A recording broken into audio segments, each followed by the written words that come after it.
Hello learners, in previous video we have learnt about the process of pollination कि कैसे pollination के through मतलब pollination के through self pollination या cross pollination होती है।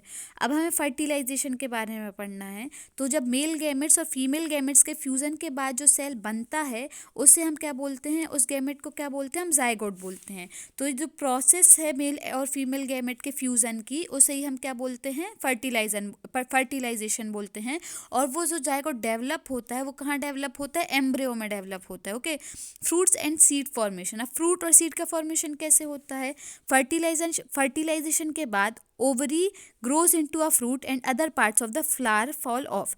ओवरी कहाँ ग्रो करती है, फ्रूट में ग्रो करती है, और जो फ्लावर के अदर पार्ट होते हैं वो भी होते हैं। Okay, the fruit is the ripened ovary, और जो फ्रूट है वही क्या है, राइपेंड ओवरी। मतलब जब ओवरी राइप कर जाती है उसे ही बोलते हैं फ्रूट।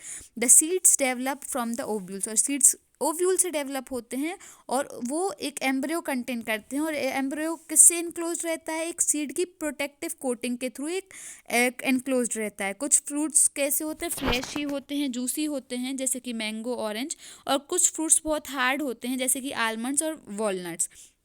अब सीड्स डिस्पर्सल, तो in nature same kind of plants grow at different places. This happens because seeds are dispersed to different places. हमारे नेचर में सेम काइंड के जो प्लांट्स होते हैं वो अलग अलग जगह में देखने को मिलते हैं। ये कैसे होता है, ये इसीलिए होता है क्योंकि जो सीड्स होते हैं वो डिफरेंट प्लेसेस में डिस्पर्सल करते हैं। क्या करते हैं, डिस्पर्सल करते हैं, और उस सीड डिस्पर्सल के थ्रू ही हमें सेम प्लांट्स अलग अलग जगह को देखने के लिए मिलते हैं।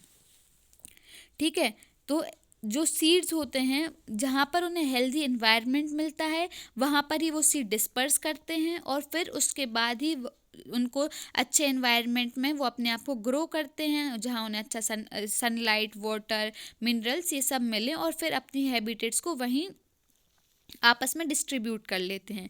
सीड्स और फ्रूट्स, जो प्लांट्स के सीड्स और फ्रूट्स होते हैं वो विंड, वाटर और एनिमल्स के थ्रू एक जगह से दूसरी जगह कैरी किया जा सकता है।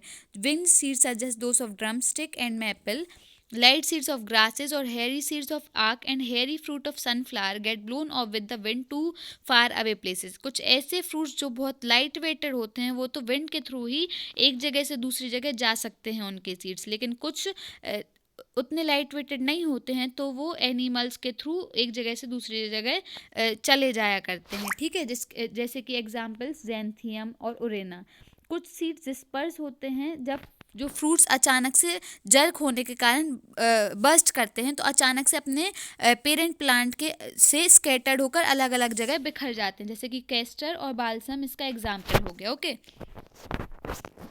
तो ये चैप्टर यहीं ख़त्म होता है। इस चैप्टर में हमने प्लांट्स का रिप्रोडक्शन कैसे होता है, किन किन तरीक़ों से होता है उसके बारे में पढ़ा कि सेक्सुअल रिप्रोडक्शन क्या होता है, asexual reproduction, fragmentation, pollination, fertilisation, ये सब क्या होता है वो सब हमने इस चैप्टर में पढ़ा है।